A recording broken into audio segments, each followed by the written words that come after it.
Bisag unsaon ninyo pag kwenta ni anak kay niadtong 15-21 sa April 14 gibunyagan si Humabon. Pag-abot sa 27 sa April dito sa Mactan nag-away si Magellan o sila Lapu-Lapu. Kung atong pabalikon kadto, tinuod yun nga morang adlaw, bisan pag nang kwenta ako. Morang adlaw, Domingo ang adlaw nga gibautismuhan si Humabon sa petsa 14 sa Abril. Pagka petsa 28 sa Abril, nag-away si Magellan o sila Lapu-Lapu dito sa Mactan. Maurang adlaw gyapon. Mao nga nibalik katong adlaw sa ika 490 katuig gikan sa 1523. Mo nang wala tama sayo. Dili tayo ang atong pag-isip tungod kay natuman man sumala sa kabubuton sa Ginoo. Mga mag-ingon ako kaninyo nga tinuod ang atong mga buluhaton dinhi sa kalibutan. Tinuod. Nahimo lang niabot na kining panahona kay sukod man kini sa Dios. Ang ako lang ihangyo sa tanan nga nagbaton sa tinuohan sa bisan unsang sikta ninyo sinabtanay lang kamo sa tanan nga mga pangulo, tanan nga mga Filipino, bisan unsay inyong sikta, magsinabtanay lang kita, dili kita magdudebate aron sa atong pagsinabtanay mag-usap kita sa usa lamang kapagtuo sa Dios, dili kay daghang Dios ang inyong tuohan. Lain ang usa ka pundok, laing Dios pod sa usa ka pundok. Dili kana mao.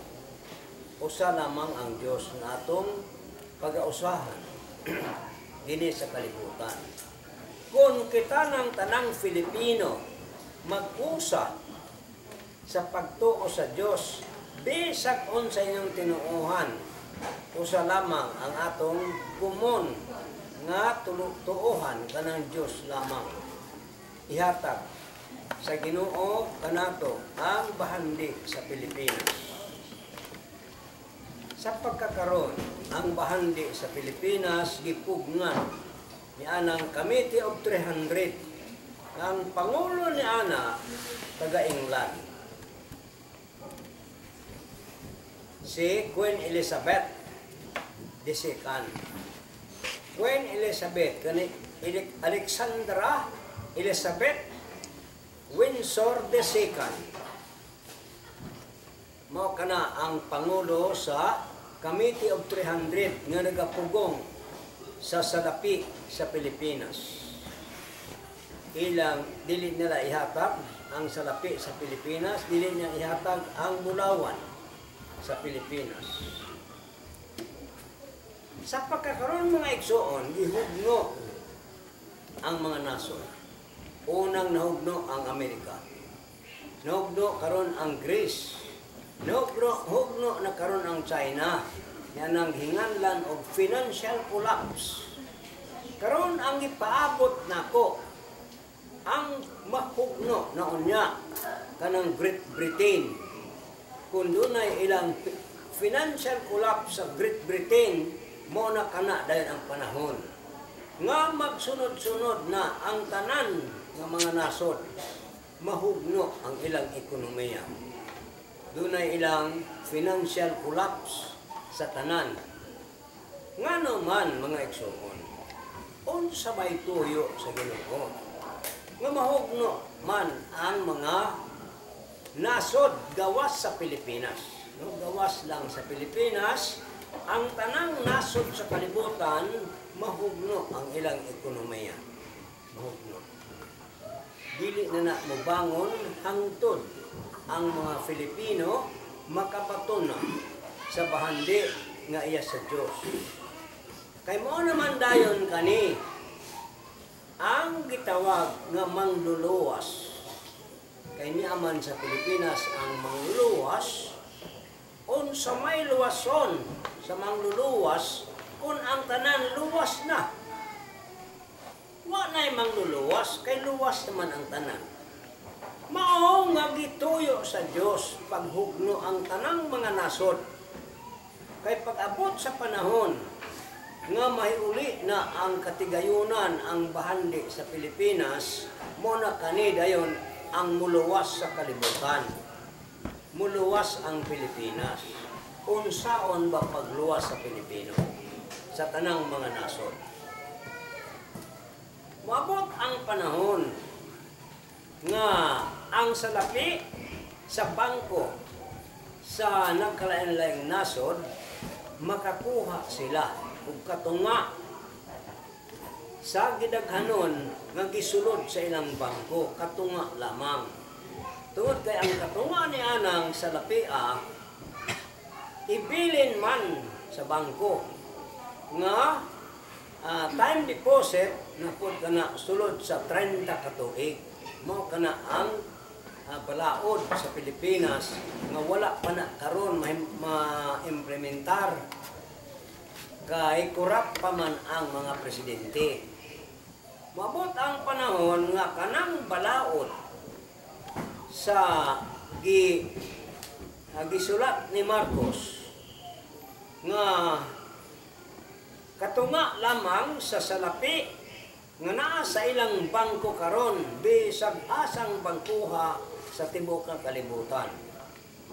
Katunga lamang ang kuhaon ni ana tungod kay ibilin man ang katunga nga mahimo ka na time deposit gihapon nga ang tag-iya na Filipino gihapon ang tag-iya. Kitara sa Pilipinas ang tag-iya ng salapia. Pagkatapos sa 30 ka tuig, ato na pong ihatag kanila ang katunga sa kantidad nga nabilin sulod sa 30 ka tuig. Makuha na po nila ang katunga kay aron muuswag ang ilang nasod. Walay ilis-ilis. Dili ka na bayran. Dili nila na bayran. Kay kauswagan mo na sa tanang nasod sa tibuok ng kalibutan. Pilipinas siya na ang mag-auswag, makapauswag sa tanang nasod. Aron mahimo nga ang Pilipinas mangluluwas. Manluluwas sa tanang kalisod.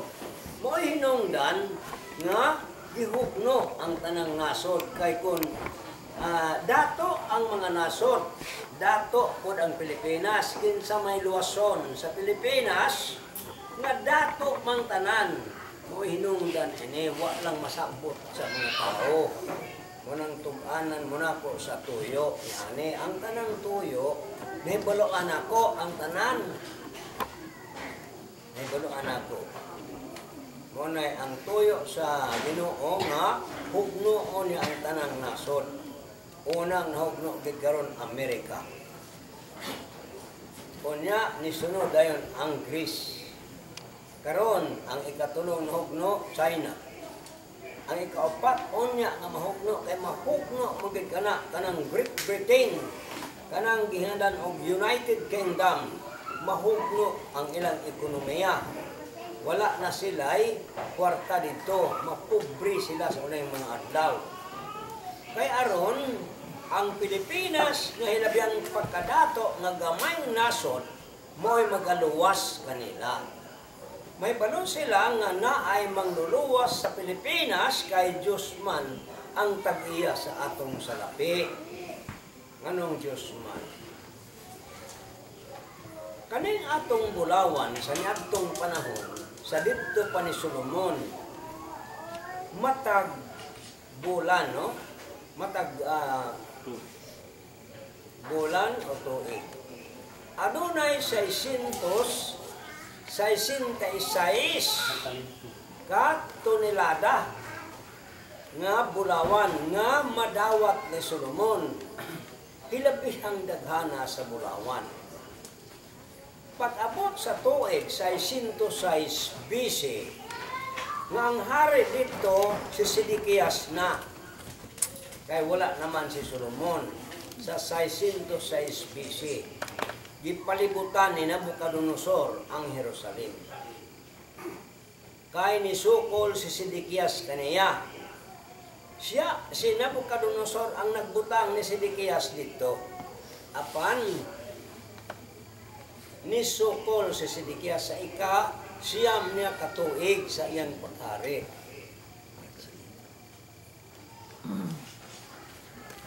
Mao nga, gibihag ni Nabucodonosor ang mga Hudyo ug gidala ang tanang bulawan dito sa Babylonia. Iyang gidugmo kana o nahimong nikalat sa tibuok ng kalibutan. Dinhi sa Asia, nikalat ang mga bulawan ni Solomon. Dito sa Europa, nikalat ang mga bulawan ni Solomon. Pag-abot sa gubat, sa ikadawang gubat sa kalibutan, ang Germany maoy nagatigom sa tanang bulawan sa tanang bangko sa Europe. Ang Hapon din sa Asia maoy nagatigom sa tanang bulawan nga gikan sa panudanan ni Solomon sa niadtong panahon. Mao nga nahimo katong bulawana nga nausa dito sa Alemanya.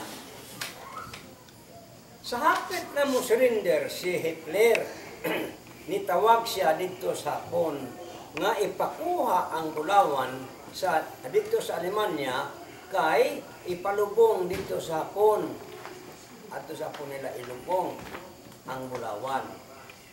Mao nga siya masita kay dinhiman sa Asya.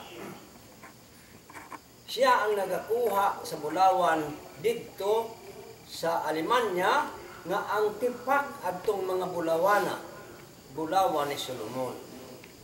Gikuha niya masita o gimelt nila sa Sumatra. Mga ang bulawan karon dunay marka nga Sumatra. Karon kay ilubong man sa Hapon gikarga ni Yamashita dinhi sa submarino nga dad-on unta sa Japan. Apan tungod kay gibombahan man ang Hapon niadtong duha ka atomika nga nakaguba sa Nagasaki ug Hiroshima, mao nga mo surrender ang Hapon.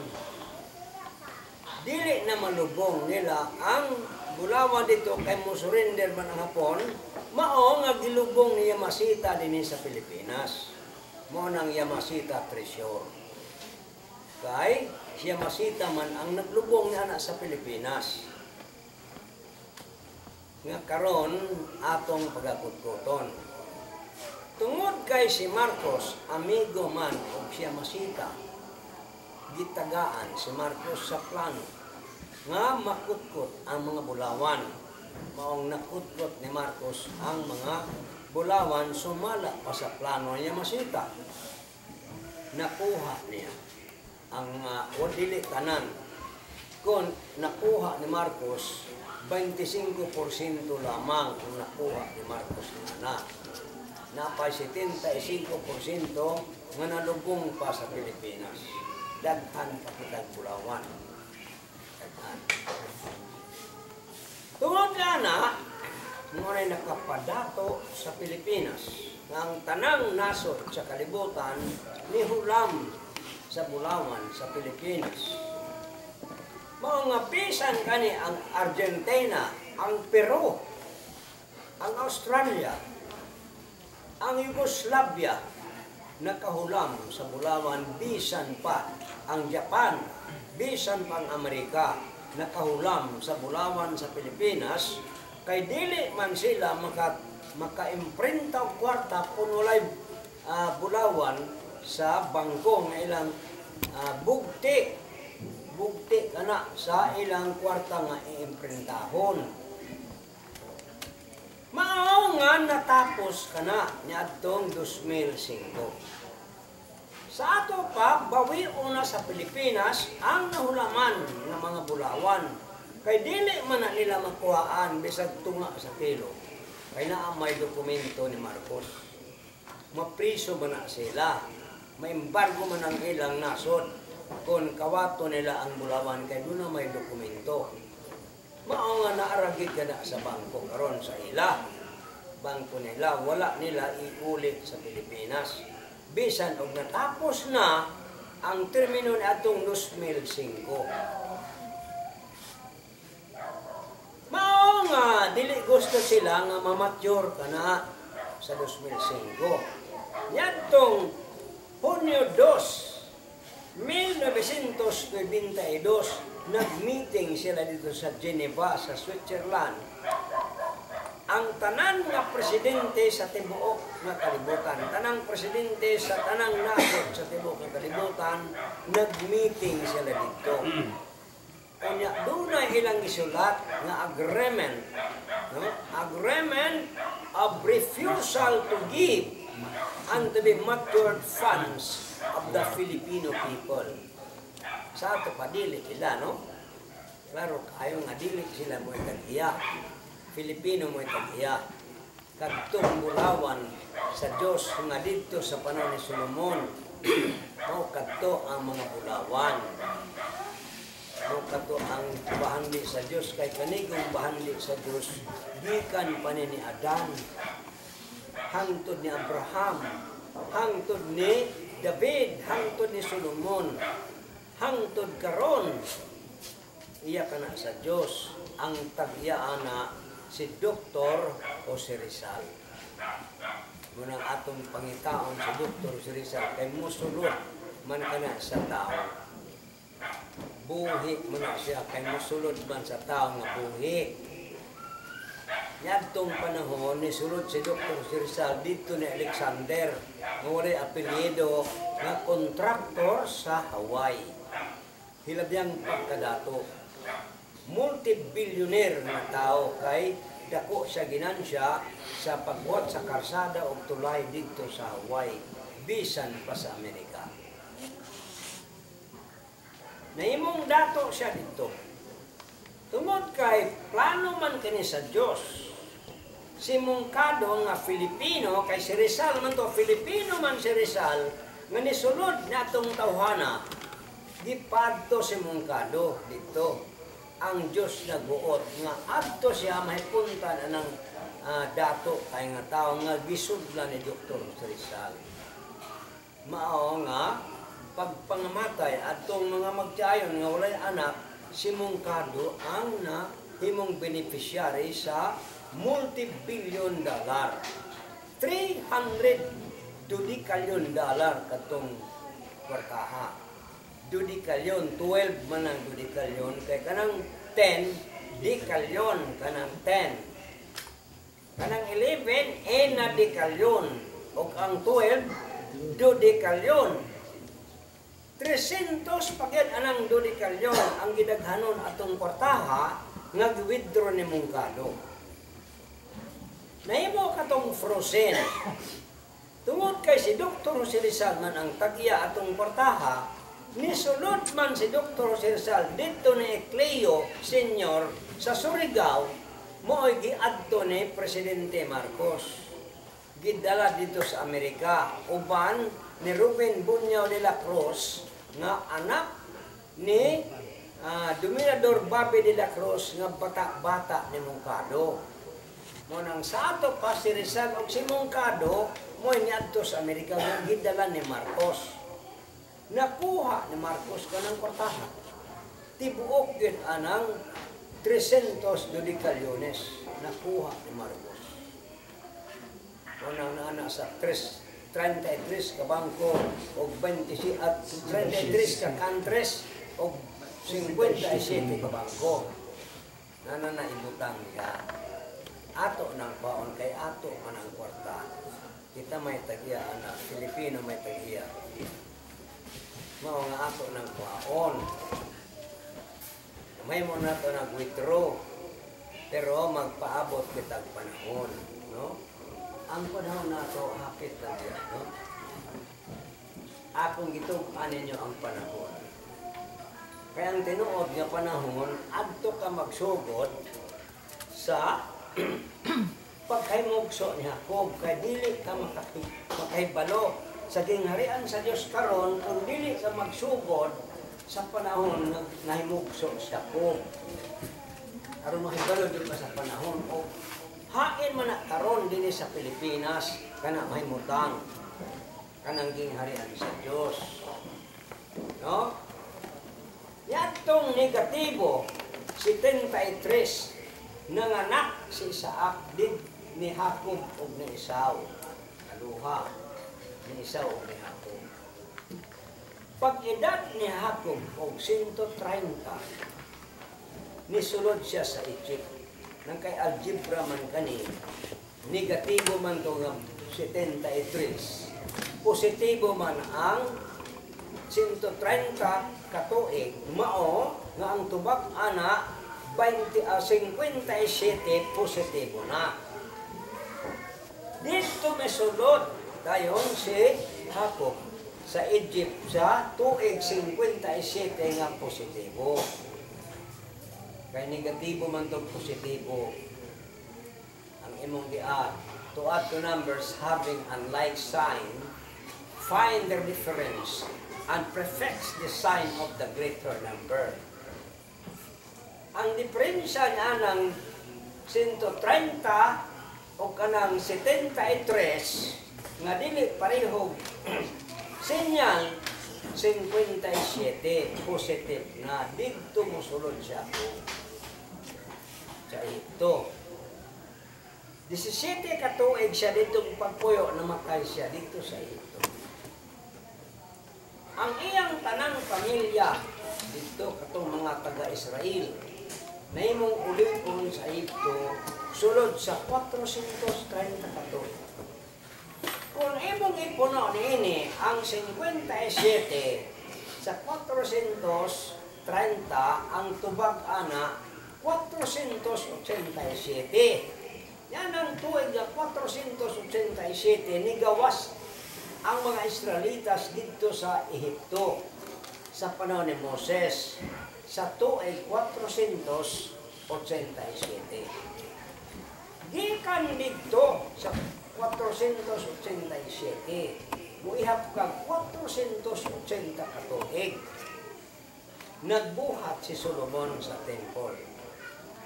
Mao nga kung imong i-add ang 487 plus 480, ang tubag ana 967.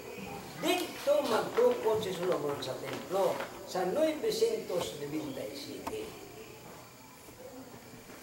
967. Kadto ikaupat katuig ni Solomon sa paghari. Mao nga moatras kag upat. Nagsugod si Solomon paghari dayon niadtong 963. Dito siya magsugod paghari.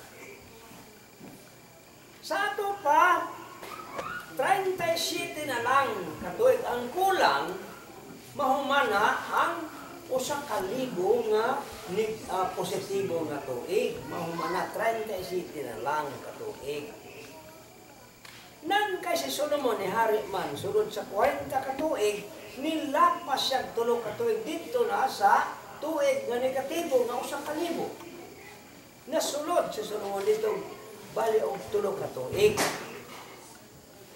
Kung imong isubtract ang 3 nga negatibo gikan sa negatibo nga 1,000, imong ilisan ang 3 sa positibo. Ayan nimo i-add. Pag-add nimo anang 1,000 nga negatibo plus positibo nga 3 ang tubag ana negatibo 997. Mo na tubag ana. Sa ato pa natapos ang paghari sa gingharian ni Solomon ni atong 997 negatibo. Mo kana. Kadtong istoryahan ni Solomon sa diyang natapos na iyang gingharian, atong pabalikon kay mubalik man ang istorya. Apan dunay mga panahon. Ang panahon nga mubalik ang istorya mao ang 2,520 katuig. Kung imong i-subtract kanang 900 negatibo nga 997 gikan sa 2,520 katuig ang tubag ana 1523. Sa ato pa ang istorya ni Solomon ngadtong 997 nga tigulang na siya, giilisan siya siyang anak na si Rehoboam tungod sa iyang sala na himong nabahin ang gingharian didto ni Rehoboam nibalik sa 1523 diha sa usa ka nasod nga nahimong Kristiyanos yan ang nasura mao nga nibalik man ang istorya ni Solomon sa tigulang na siya nga duha ka hari didto pag-abot sa 1523 kay may repetition sa istorya ni Solomon doon na po'y duha ka hari dinhi sa Pilipinas nga didto sa Cebu o sa Mactan. Mo kana ang istorya, repetition sa history.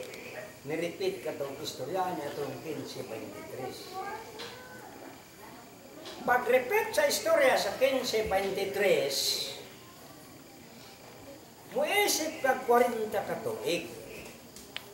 Mao nga niabutin ang 1563. 40 katuig man gikan sa 1523. Pagka 1563 si Dato Pagbuaya nga dito gikan sa Bohol mo'y pag-abot niya sa dapitan. Siya ay nakadiskubre sa dapitan niadtong 1563. Si Dato Pagbuaya na-discover yan ang dapitan. Muisip ka dito sa 1563. Muisip ka 390 katuig. Aron mahuman ang tinudlong panahon sa Diyos ang 430. Kay 430, kuhaan mo 40, ang bilin anak 390. Kung isipon mo gikan sa 1563, ang 390 katuig, ang tubag anak 1953. Upat kami dinhi sa Mindanao ang naglumba niya aneg kinsay makaulit sa Dapitan City nga buhi. Upat kami. Si Cleo sa Surigao, Ruben Cleo Senior Surigao, si Ayoy Balase diya sa Rizal, si Milgar dito sa Osamis, o kaning inyong ubos nga igsuon. Upat kaming naglumba. Nangamatay silang tulo. Ako na lang nabilin nga nakaulit sa parking ni Dr. Jose Rizal. Mo ka na istorya. No?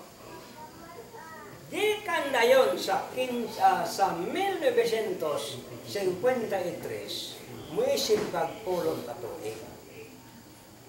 Kaya mo man ay gidugayon nga ginhanan og transitional period. Kung makadumala ba ang dapitan kung himong syudad? Kani man lalim ang lungsod himong syudad kung dili siya makasweldo sa tanang mga trabahante sa syudad. Dan kay dili man mahimo sa dapitan, kay gamara mag-income, mao nga gihimo ang dapitan nga chartered city. Gitabangan sa nasyonal ang katunga sa abot sa dapitan, gihatagan og katunga aron makasweldo ang dapiton sa tanan nga mga tanan nga trabahante. Niadtong 1963. Muisip ka, lain na po nga pulo katuig. Miabot tayo ang 1973. Nga dito si